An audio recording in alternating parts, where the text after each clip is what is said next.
The following is a Hoop Ball presentation.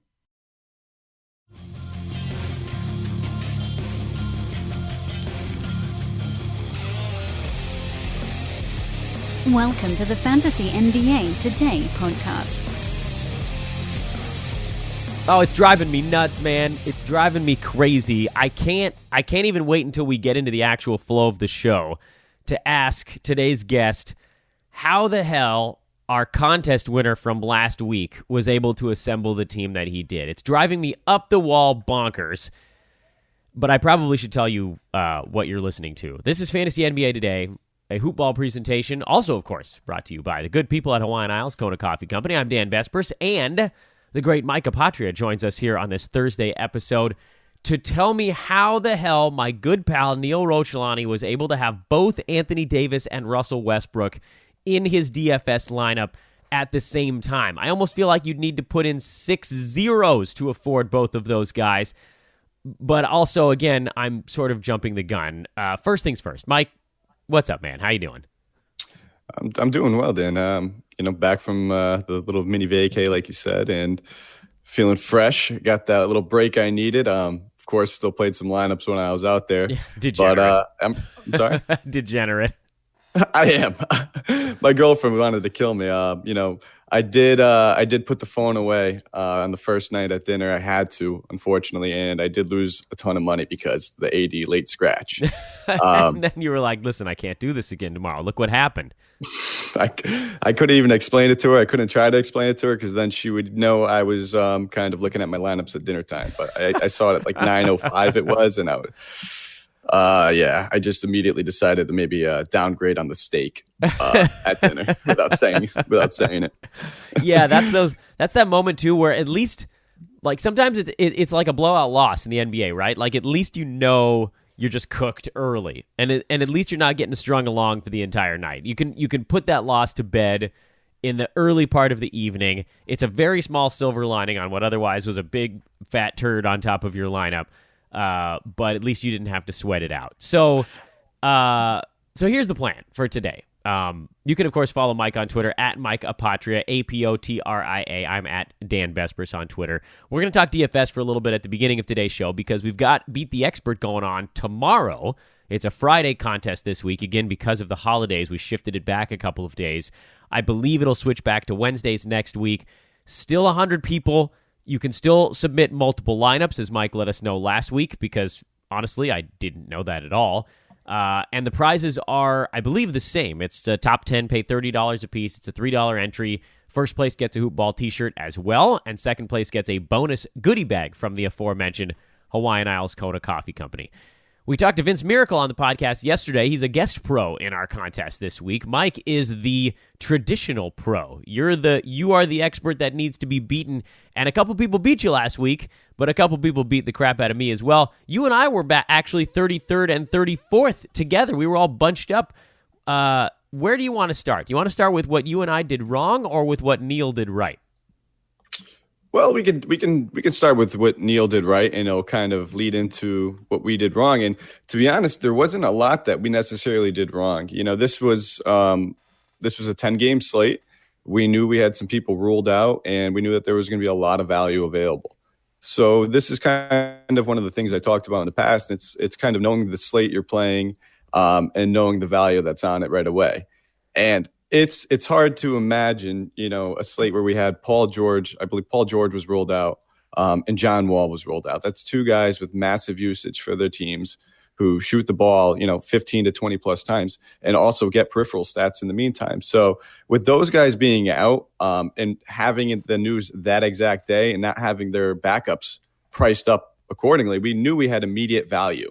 And when you have immediate value, guaranteed, almost baked in, those free squares that we talked about, you can fit in those studs like Davis or Westbrook and feel comfortable with the value and not have to worry about it. And on this, we look at Neil, and he hit the value in a lot of spots. A lot of the guys we both had, but it was getting Westbrook and Davis. He played that one extra value play, which is where we didn't play. We went a little bit more mid-tier, but he had Satoransky.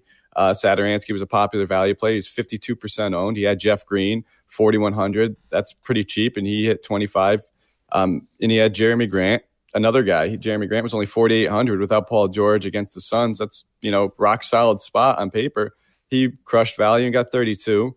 And then this big play, Thomas Bryant. Thomas Bryant was only 3,800. This is when we, now we know Thomas Bryant's looking like he's going to be a stud playing 30 minutes, but this is when he first started getting those minutes, and he produced with them. 33 DraftKings points at only 3,800. So playing all those guys that are, less than 5K, and, you even look at Satoransky and Green, they didn't crush value. They got 24 DraftKings points at 25, but they got enough to where playing a Davis who got 84 makes up all the difference. And having Westbrook at 67, that's 150 points almost right there, 151 points you're starting with Davis and Westbrook. So you're looking at 6 guys to put up another 160 themselves to get a winning team. I mean, is 84 points what Anthony Davis got? Is that basically the top mark in DFS? Does anybody ever get higher than that? We've had a few guys get to 90, 99. There's been some crazy games over the past few years, but if you're paying 11.8 for Davis, which is what he was on that night, you're looking for, again, at least 60. Yeah, at least 60. So if you got 68, 70, that's great. He gets 84. That's a great game. I mean, he had 48 points, 17 rebounds, 4 assists, 2 blocks, 2 steals. So anytime a guy's pressing 50 actual points, he's gonna have a phenomenal game.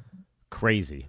That's just crazy. So what about some of the other guys up near the top? Not all of them had both Westbrook and Davis together. Josh Millman, another Hoopball Pro, actually got second place in this one. Brew was fourth place in this contest. Hoopball Pros well represented in the top bunch. Brewski had Anthony Davis. That seemed like a good one. He had Justice Winslow, looked like was a pretty good value in his thing. Josh Millman looking at his. Dwayne Dedman came through. Wendell Carter Jr. looked like a guy that overperformed. And then, I'm not even sure how quite to get around to the question on these types of things, but what do you think the logic was behind some of those plays? Like, why play a Chicago Bull right now? They're playing the slowest tempo that I've seen since like the Detroit Pistons of 15 years ago, and then it worked. Sometimes I don't want to, I'm not intending to pick on Josh in any way, but was that one a little bit lucky, or was the competition the right one? How do you end up on some of these other guys that also worked out? Okay, so one thing I wanted to point out is if you do look at all these lineups that did finish in the top, 7, 8, 9, 10, they all have one thing in common. They all include a player that was at least 11,000. So none of them took that balanced approach where they played a bunch of guys that were between, 8 and 5K. And like I said, on these slates where you have 10 games and there's a lot of value, you can kind of, it kind of dictates how you're going to make your lineup, because if you're going to be playing that value, you're going to have a ton of money left over.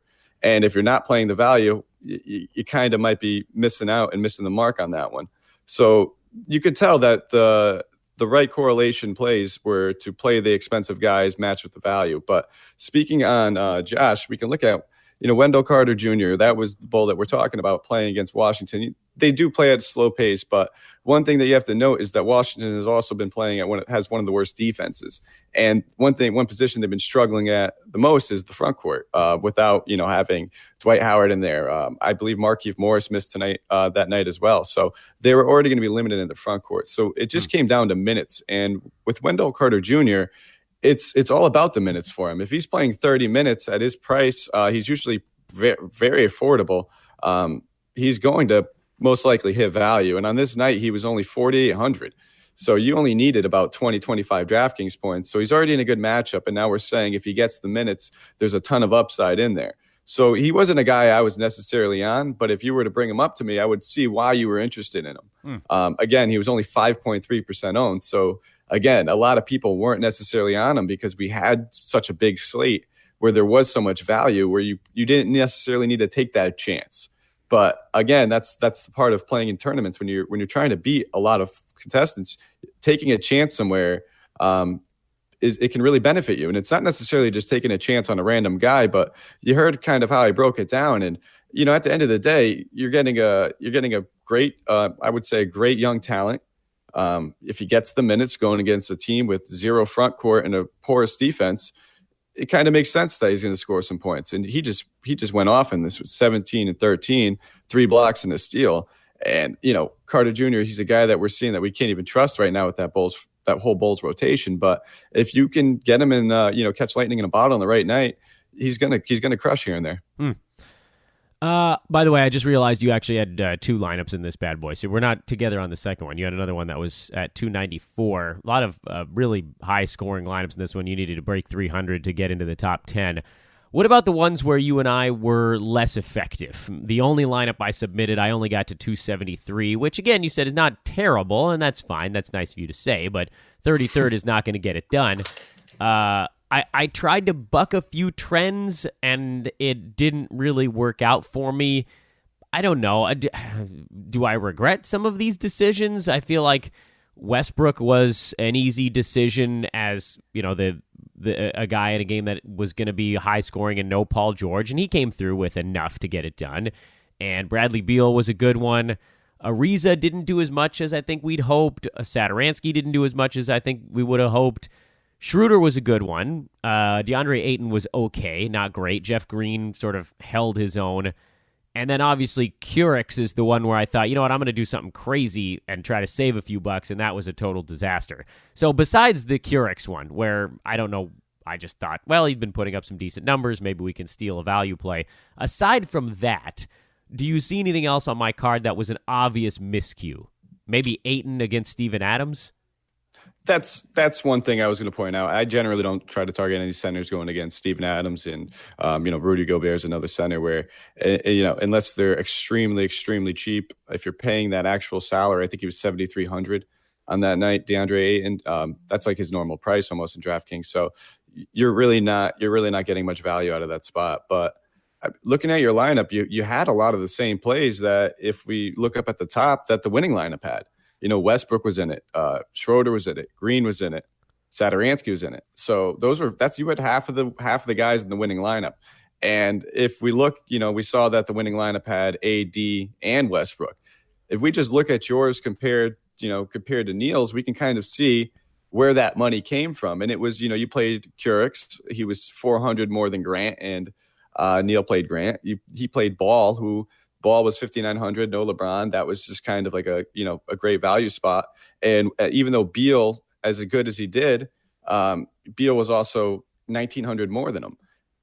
Bryant, the other wizard over Ariza. So that's the thing. If you had played that wizard, let's just say, and it's hard to say in hindsight if you add, that's an 1,800 savings with a huge swing because Bryant went off for his price tag. And all that allowed him to get to Davis instead of Ayton. So he was able to get that other stud playing those, lower price tier guys, and those lower price tier guys kind of outworked your mid-tiered guys, your Ariza, your Curix. So it's kind of, if sometimes then that's what I try to do. If you look at my lineups, and I even mentioned it before making them and submitting them, is I was going to do one with the stud and I was going to do one fair and balanced. So just to kind of give people an idea of what each looks like. And honestly, the fair and balanced one did better. And that's only because a lot of my core play guys that were in a lot of my other lineups did well. Lonzo Ball, 35, Satoransky, as underwhelming as it was, 24 for his value was still good. Kyle Kuzma had a 39-point game. Steven Adams put up 40 DraftKings. Beal put up 55. Gallinari put up 42. Schroeder put up 37. So the only soft spot in that lineup was really TJ Warren at 21. And, looking at that, I really don't regret it. I was trying to get some correlation in that game because I knew I was playing Schroeder and Adams. So I kind of wanted somebody on the Suns to run it back with. So, but looking in hindsight, again, you kind of needed to have one of those studs. So the fair and balanced, while it did good, it almost put up 30 DraftKings points. It still probably wasn't going to win it without having that Davis 84-point game or the Westbrook 67-point game. When you got guys like that on the slate with that much value, it's kind of hard to avoid them. And then in the lineup I did play my stud, I just sunk with Hollis Jefferson. He only put up 8.7, which it's hard to come back from a guy like that in that kind of lineup. And then I also had Tobias Harris, who I don't regret playing, but I think I kind of forced that correlation in there. He wasn't I was on him, but in hindsight, there's a lot more value I could have went with. But again, a lot of my core plays were in there. I had Jeff Green, I had Satoransky, Lonzo Ball. I was high on Dedmon. One thing I target is, the that Hawks front court when Alex Len or John Collins or Dwayne Dedmon, if one of those guys are sitting, you get a lot of value in there. So I was on Dedmon that night as well. And, it is what it is. I played a few stinkers, and I'm still surprised that I stunk with Hollis Jefferson and you stunk with Curix, because I thought one of us would actually hit with one of those front court members. Yeah, best of luck to us, I guess. Hey, here's one that jumped out at me as kind of an interesting little tweak.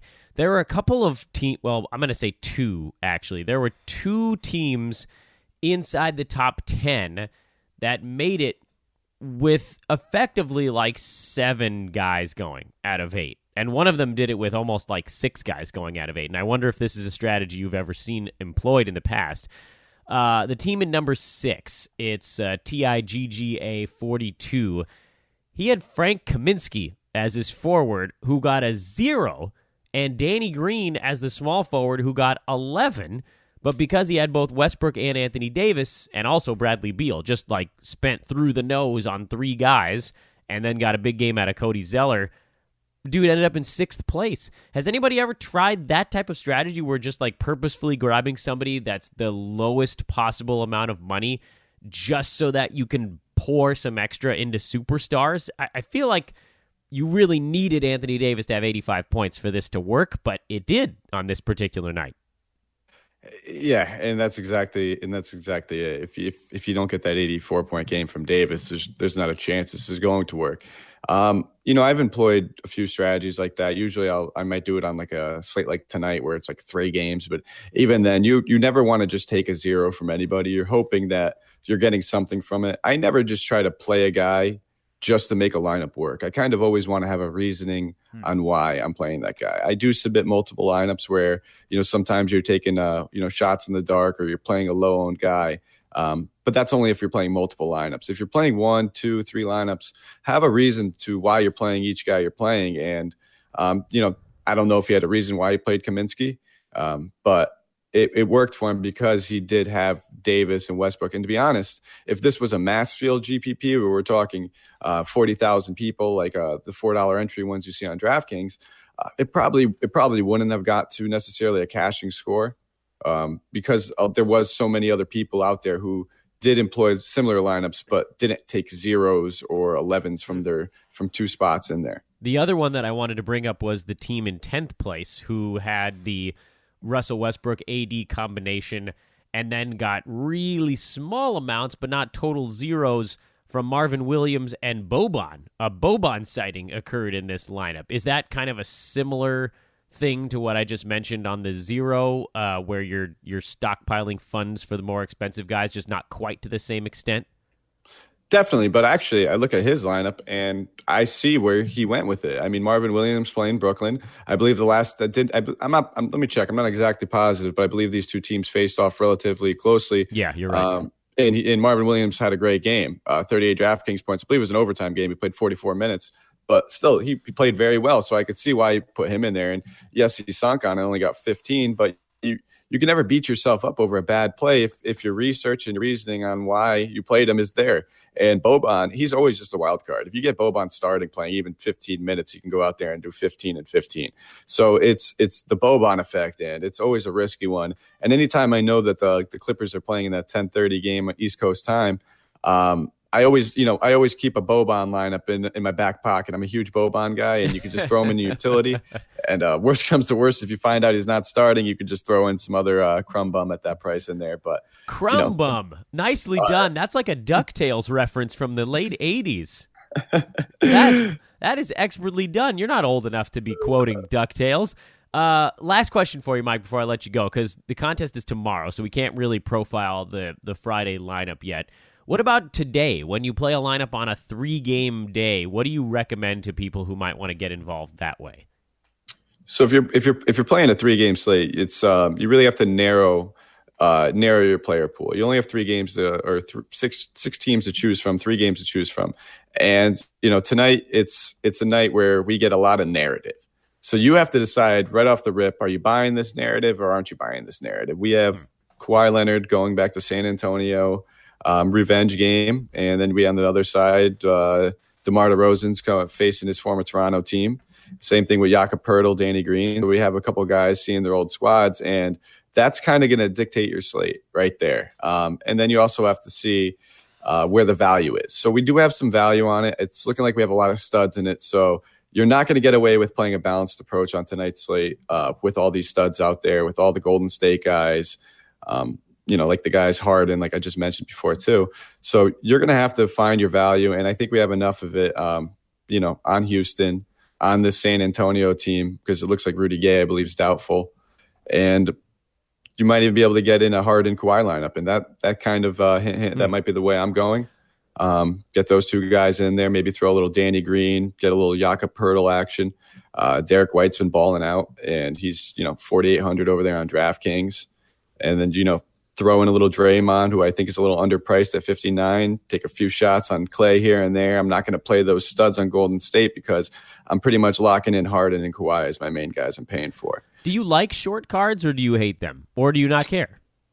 I play every card just because I'm a degenerate. It's never going to change. So which ones do I? And like I said, this is kind of knowing your wheelhouse. And I find myself to be more profitable on the larger slates because I take advantage of knowing more of the coach speak and paying attention to every guy on the card rather than just the guys, the bigger names. So I find myself to be more profitable on the larger slates.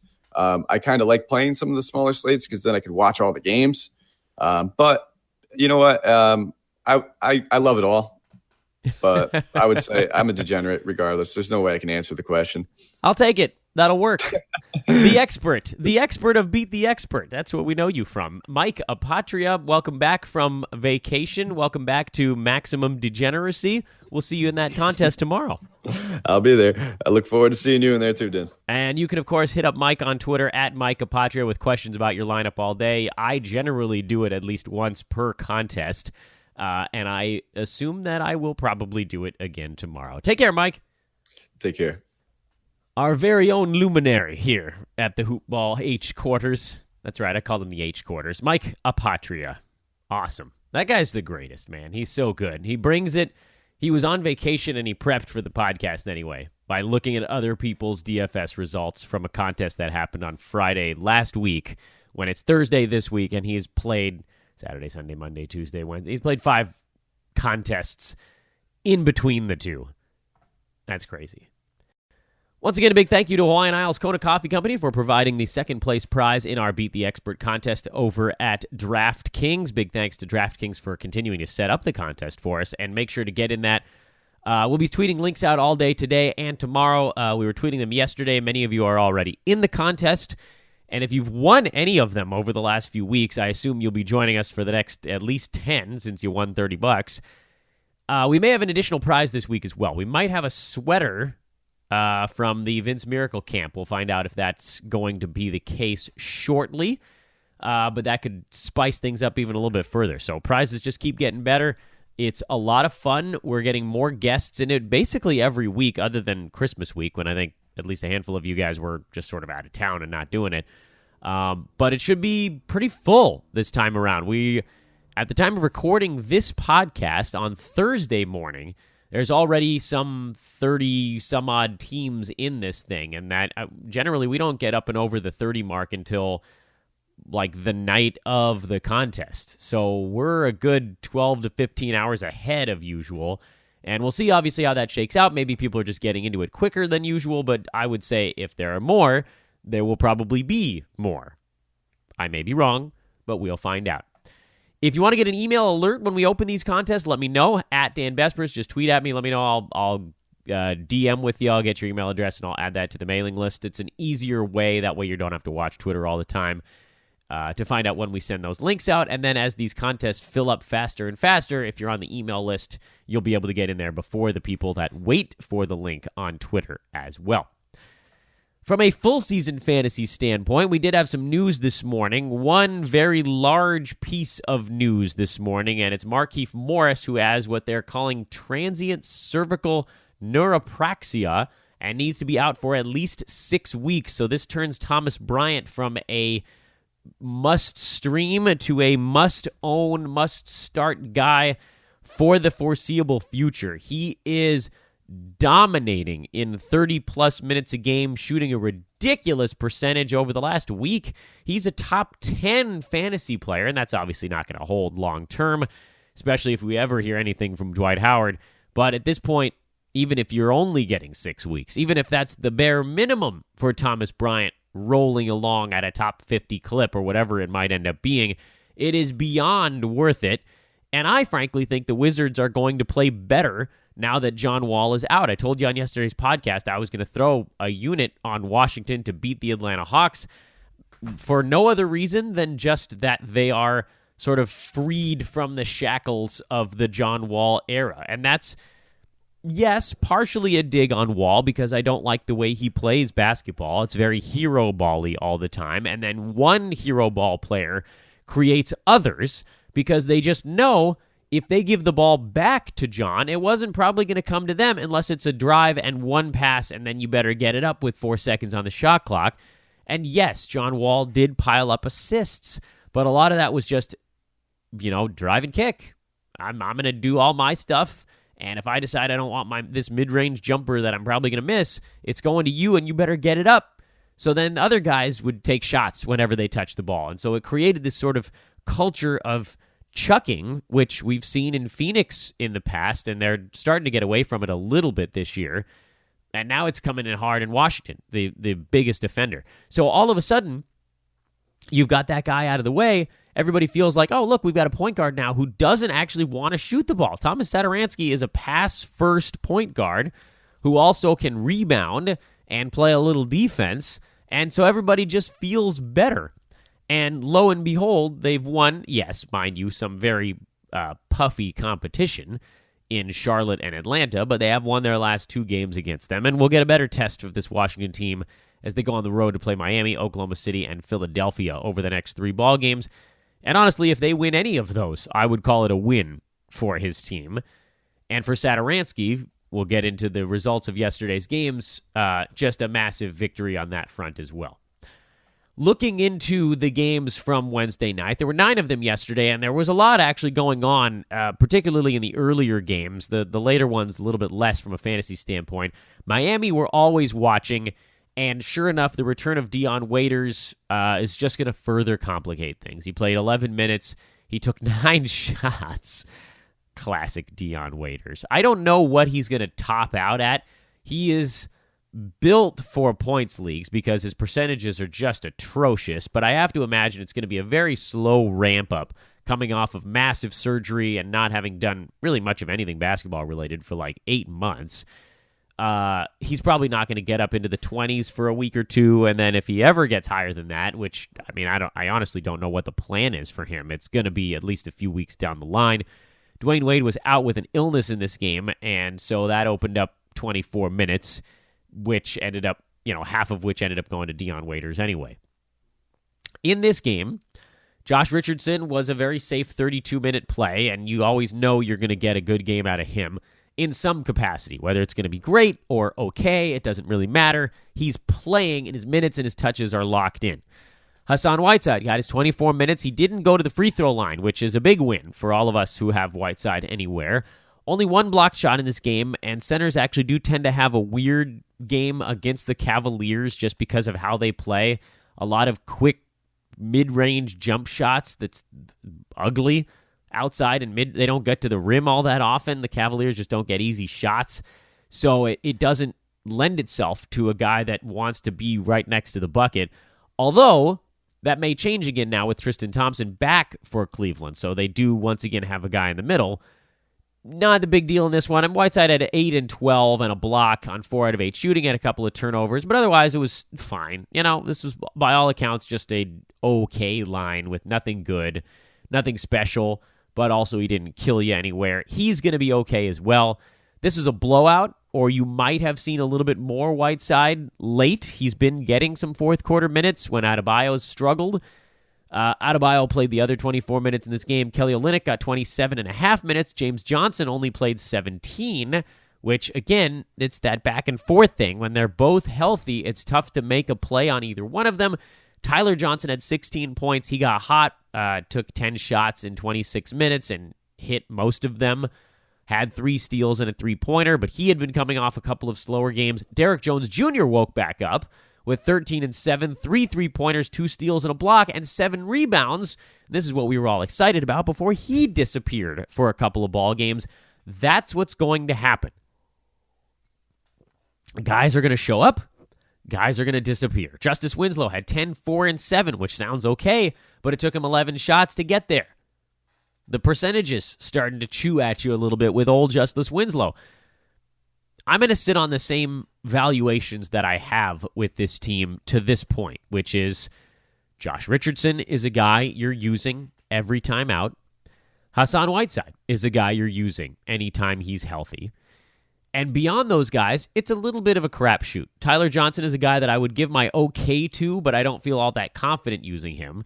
Justice Winslow is a guy that's been hot, but still fits more of a points league profile because of his turnover and percentages issues on most ball games. Kelly Olynyk had fallen out of favor, and he only took 3 shots in this game, and he made all of them, which obviously pushed his numbers up.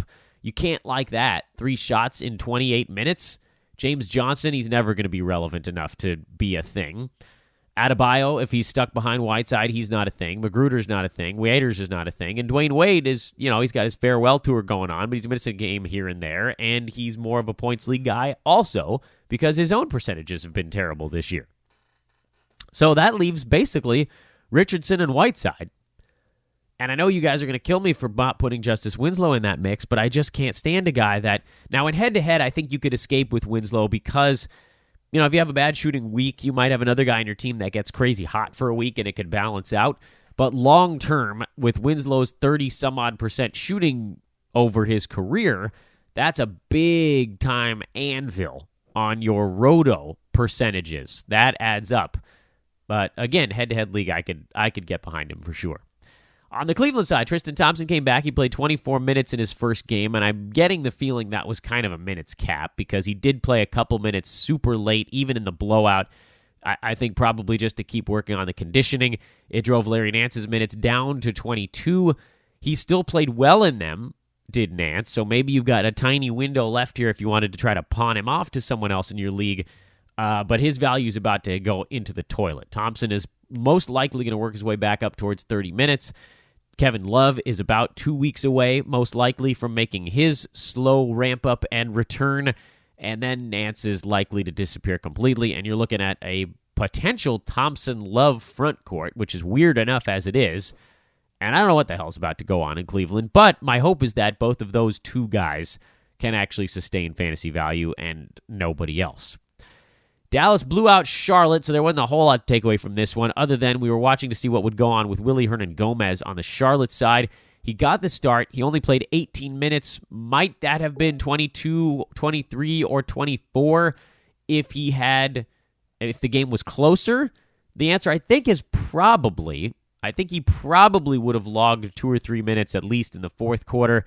And then you're looking at a double-double guy. He only needs about 22 minutes to get to a double-double because his rebounding rate is crazy, and he takes a lot of shots really close to the rim. He's going to get him up. Kemba Walker was bad. Marvin Williams was actually playing relatively well despite the blowout, but again, just low minutes for almost all of these guys, and so it was a bad day to have Charlotte.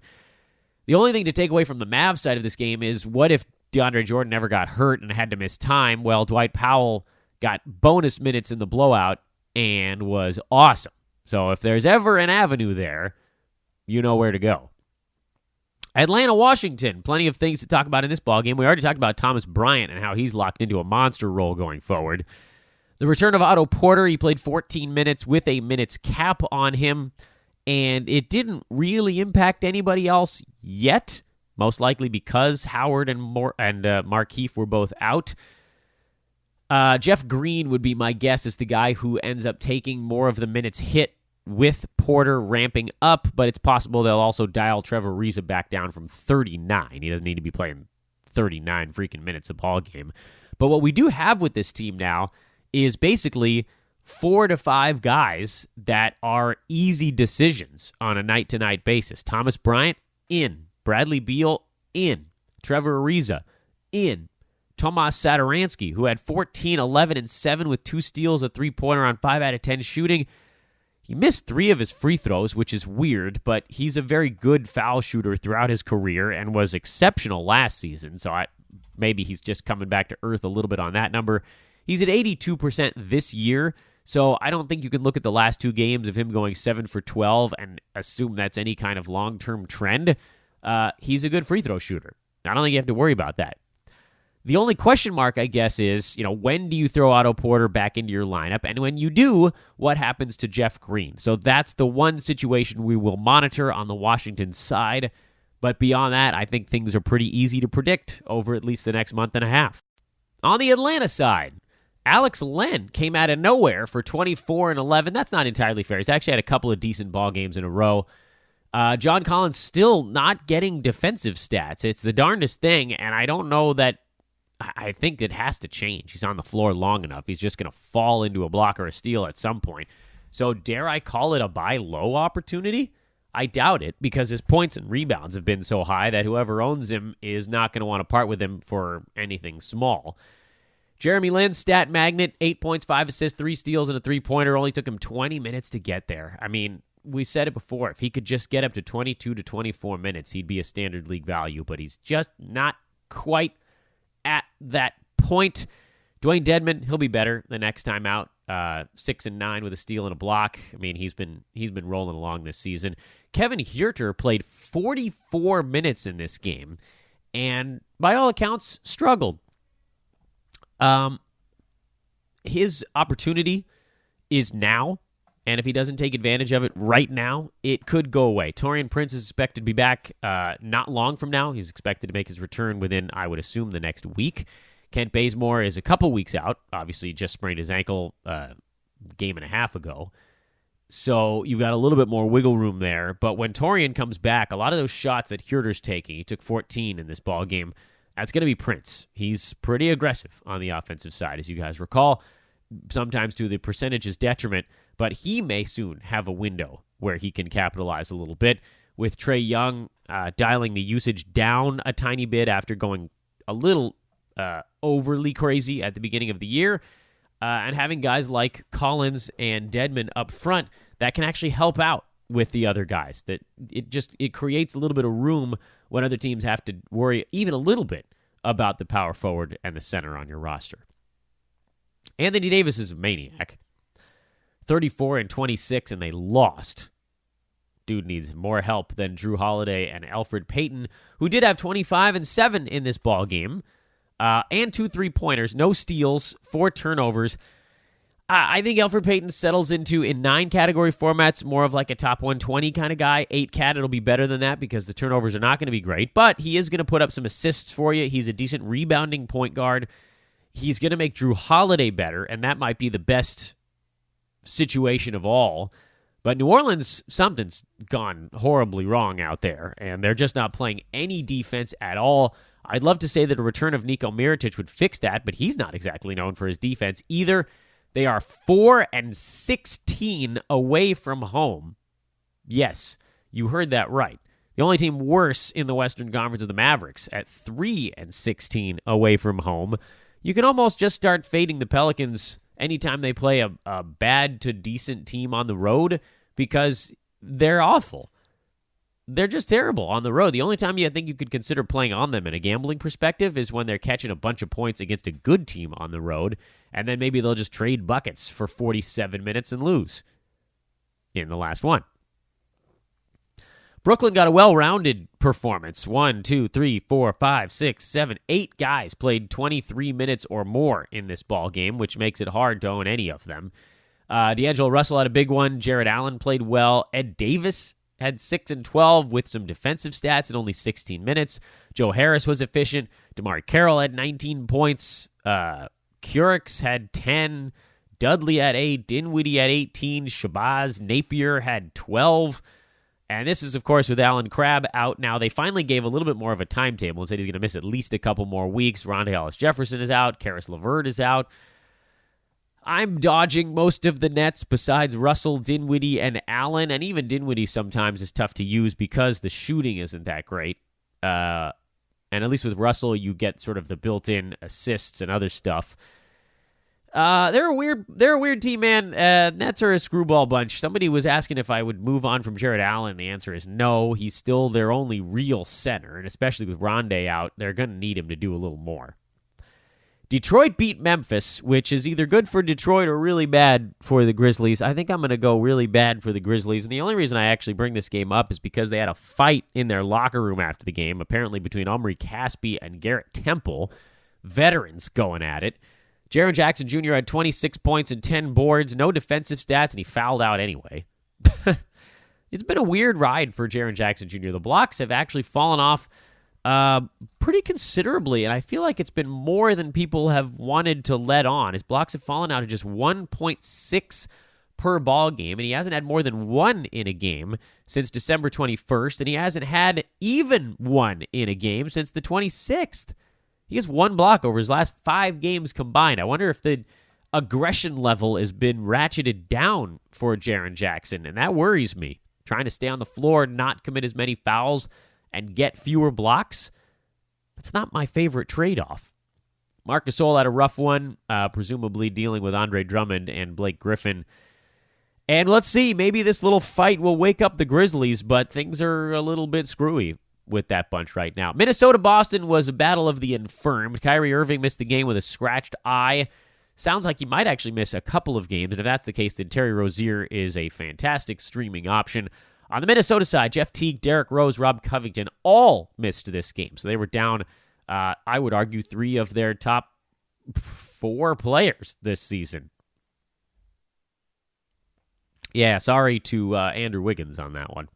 So Karl-Anthony Towns tried to do it himself, but it wasn't enough. He had 28, 12, and 7 with a block. He's been rolling. Tyus Jones filling in for Teague and Rose was great again, and he's a fantastic streamer, although I get the feeling that Teague is coming back sooner than Rose. Wiggins actually had a rare good game, which you'll take. And then Taj Gibson got more minutes than Dario Saric, but neither one of them did anything with it again. And Josh Okogie, if you were thinking about streaming with Covington out, is not a high enough usage guy to be relevant. The Timberwolves can't win without Rob Covington. It's as simple as that. I don't think they have won a game that he's missed since coming over. React accordingly. Orlando blew out Chicago. We, of course, were on Jonathan Isaac watch. He had 7 points, 3 boards, a steal, and a couple of blocks, and that's getting closer, but it's still not there yet. Even if I counted this as one good game, I still would need 3 in a row to get him into my starting lineup, and that's frustrating. They just don't look to him, and he doesn't look to do anything on offense. And if you're not going to do anything on offense, you better rebound, and you better get a whole bunch of defensive stats, and that hasn't been there yet either. I'm still squatting on him, but it's killing me every day that I'm doing it because I really want that roster spot. The problem really is, I think in a redraft league, I probably would have moved on by now. I have him in a keeper league that costs you basically where he was drafted, and where he was drafted this year was as a keeper in like the 13th round, so he could be kept probably still as an 11th rounder again next year, and all he's got to do is turn it on a little bit at the end of the year. And all we need for that to happen is for the Magic to fall out of things. Orlando 17-20 right now. They're a half game back of the 8th seed in the Eastern Conference, so they're not quitting yet. We need a long losing streak if you want that situation to change itself. And then you might see someone like a Mo Bamba pop up as well. But until that happens, Vucevic is going to be going nuts. Chicago's an embarrassment.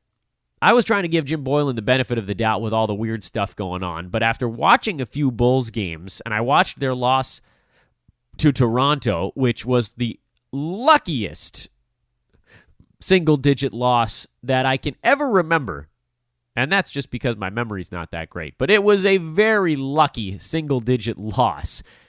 Toronto just missed everything. I mean, Kawhi Leonard had a terrible shooting game. If you want to go back, that's a couple games back now. I know I'm not going with their most recent adventure, but Kawhi Leonard had that one game in there where he didn't shoot the ball well, and of course it came against Chicago, and you might say, well, were they playing good defense?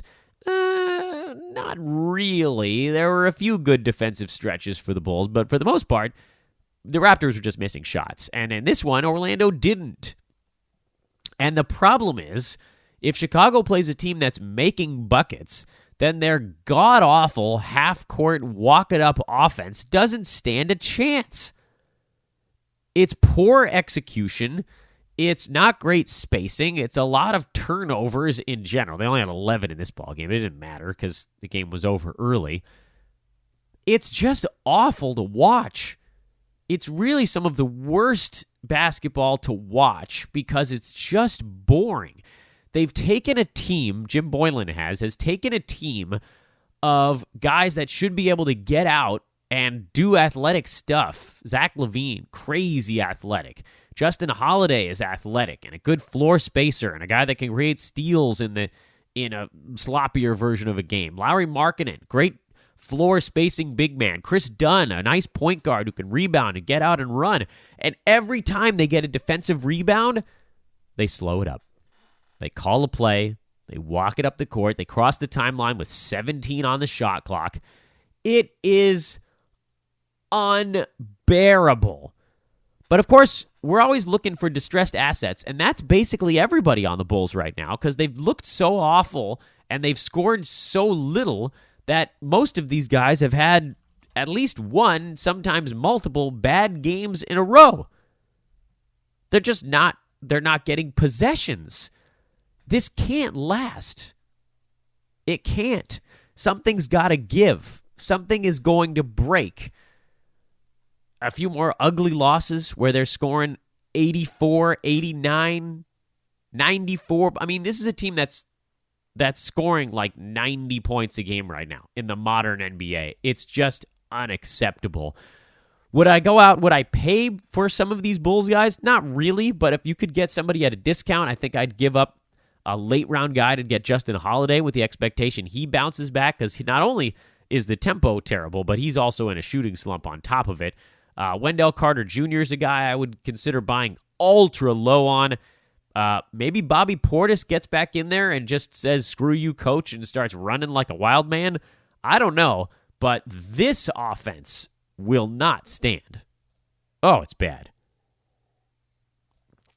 I would actually recommend you guys watch one half of Bulls basketball just so you can see what I'm talking about. And Bulls fans out there, you guys know exactly what I'm talking about. It is atrocious.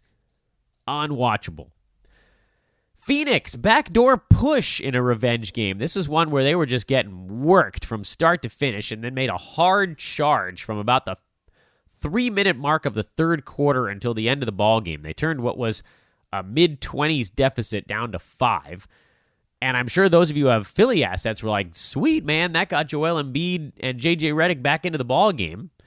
There was some fouling going on. The 76ers took 54 free throws in this game, and Ben Simmons missed a lot of them. And this is what makes a guy a punt guy when there are games, and this is the one that's going to stand out. Ben Simmons, by the way, ranked number 65 in 9Cat because he's at a high-volume 59% free throw shooting. I couldn't figure out why 9Cat people were taking him in the second round. That was crazy person stuff. That's crazy pill stuff. You can't, not a guy taking 4 or 5 free throws a game and missing half of them. 8 category, I guess I could maybe understand it. And certainly if you were punting, he was a great pickup. But Joel Embiid is the story. 42 points, 18 rebounds, 3 steals, 2 blocks. He did it on great efficiency. And they needed every bit of it because the Rashawn Holmes-led second unit for the Phoenix Suns started that massive comeback. In fact, the second unit for the Suns was actually a plus on this game. Guys like Josh Jackson played well. Elie Okobo played well. Troy Daniels played well. It was the starters who were generally pretty awful. DeAndre Ayton, he got his money's worth, 18-11 with a couple of steals, but when he was on the floor, they were getting clobbered. Devin Booker got 37 points in this ballgame. He took a ton of free throws as well, but generally they were getting clobbered when he was out there.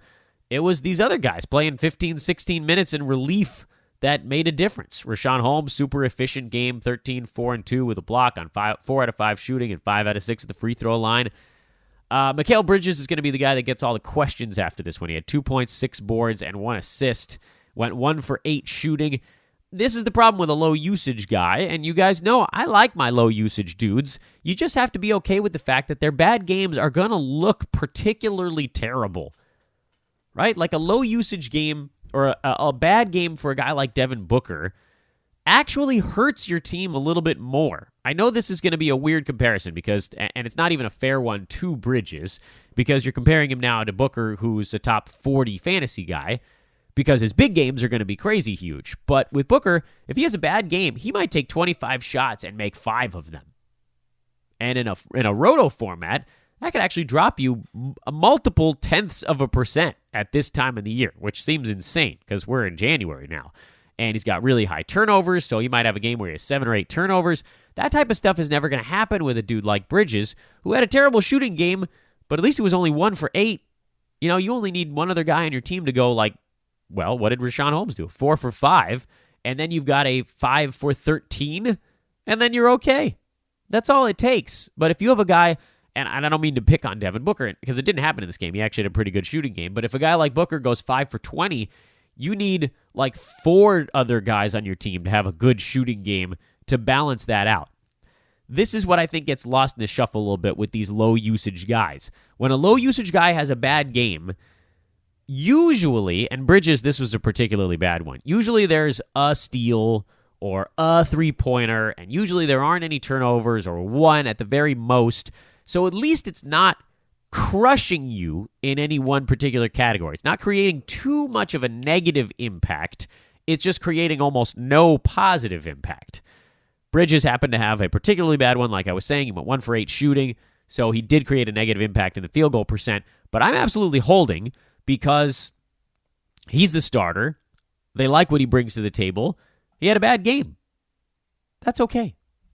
Hang tight.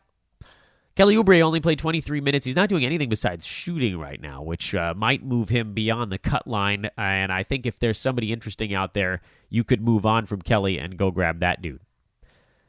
Last game on the docket, Lakers and the Thunder. Paul George was just incredible again. Russell Westbrook had the worst triple-double since his last worst triple-double. 14 points, 16 boards, 10 assists, 2 steals, 2 blocks, a three-pointer. But 4 turnovers, 7 out of 10 at the free throw line, and 3 for 20 from the field. Woof.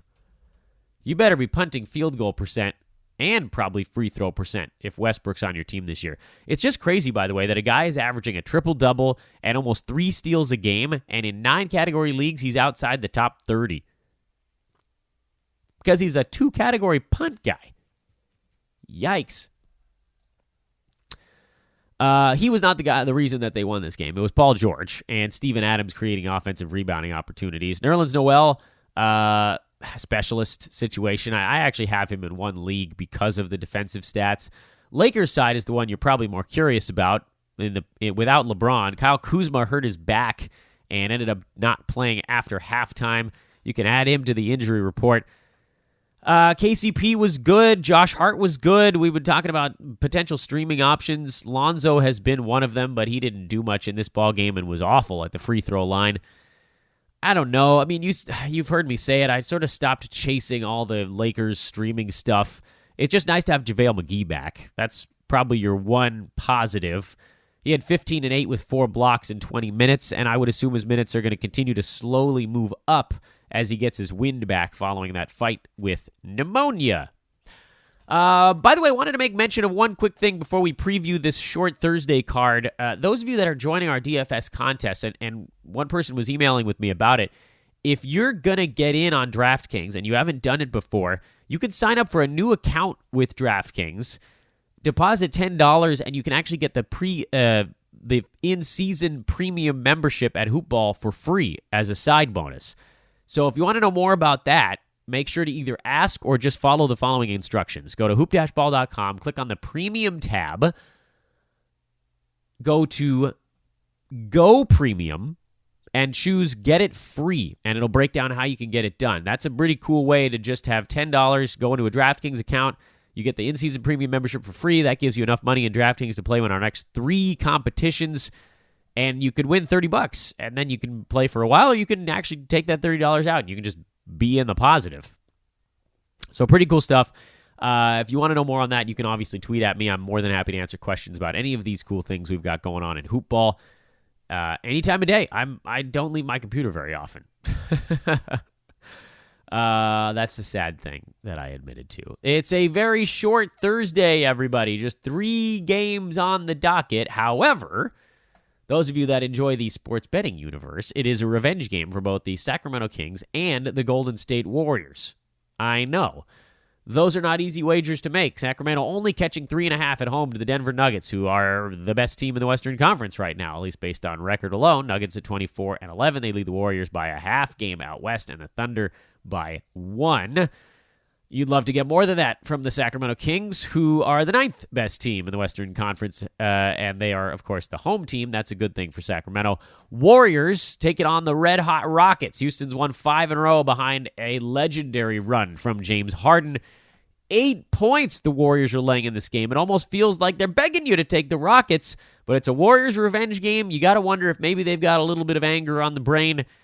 Will this be the game where James Harden just sort of runs out of gas? It's going to be tough for some of those other guys to get it going against the Warriors if they care, and that's always the big question mark there. Fantasy stuff, San Antonio, we're keeping one eye on Derek White. He's been playing well lately. I don't know how much I believe in it continuing, but he's certainly worth, at the very least, a watch list, especially with Rudy Gay out. That opens up some more touches. Denver, Sacramento. Denver is starting to reintegrate guys like Gary Harris and Paul Millsap, so you're going to see some of those dudes we dealt with as a streaming option for about a month begin to fade a little bit. Nothing of note on that Sacramento side. Toronto, by the way, I forgot to mention Kyle Lowry. He's questionable. This is the closest he's been to playing since he went out with that back injury, so we might get him back in. If you have Freddie VanVleet in your lineup, you better keep an eye on the news, because if Lowry's playing, you want to yank him out and not use any of your games cap up on that one. And then Houston and Golden State, there's not much we're watching. We're just keeping an eye on Austin Rivers to see if he settles in and starts to take a few more shots per ball game. And that's your show, ladies and gentlemen. Would love to see a lot of you guys get in on that DFS contest. Again, that is tomorrow. It's filling up fast. What you can do is reserve your spot in advance. You don't have to set a lineup now, and frankly, you can't because it's Thursday morning, and the Friday card isn't revealed yet. We don't know what the pricing on those guys is going to be, but because these contests are going to start to fill up, and I don't know if we're going to get to 100. You know, we just increased the room size from 50 to 100 2 weeks ago, and one of those weeks was Christmas week, but I wouldn't be surprised if we got into the 70s this week, and then 80s or 90s next week. And at that point, you're going to want to make sure you reserve your spot, because if you're slowly plodding through setting your lineup on Friday and you haven't actually bought your space in the contest, you could go try to enter, and it could say, sorry, contest full. So just pop on over, take the links that we've been tweeting out, click the reserve button. It'll take the $3 buy-in, and then you'll have your seat. And then what you want to do is go back in through contests and enter your lineup that way. You don't want to re-enter again, or you'll end up with 2 entries in the same contest, and one of them will be an empty lineup. So just make sure you're pushing all the right buttons, but reserve your spot early, and that way you can participate, and you don't have to worry about freaking out about your lineup at the last second. That now will officially do it for us on this Thursday show. Tomorrow we'll have a live show with Aaron Brewski. We'll take a whole bunch of questions. We might even let it run long. I don't know. We'll see. We'll see how happy I'm feeling. We'll see if my voice is completely back by tomorrow and if my sinuses have stopped exploding by then. And then we're on into the weekend. And then we can sort of resume normalcy starting next week. I know for me, complete lack of normalcy. My child starts preschool next week, so I'll be freaking out. You guys can enjoy some of my panic podcasts next week while I'm wondering if my little guy is doing okay. Big thanks again to Mike Apotria for hopping on the show today at Mike Apotria. If you want to follow him on Twitter, send him questions about your DFS lineup any day of the week. It doesn't have to be contest day. I am Dan Besbris. This is Fantasy NBA Today, a hoop ball presentation, and also brought to you by Hawaiian Isles Kona Coffee Company. So good. HawaiianIsles.com. HI Kona Coffee on Twitter. Check them out. We'll talk to you tomorrow.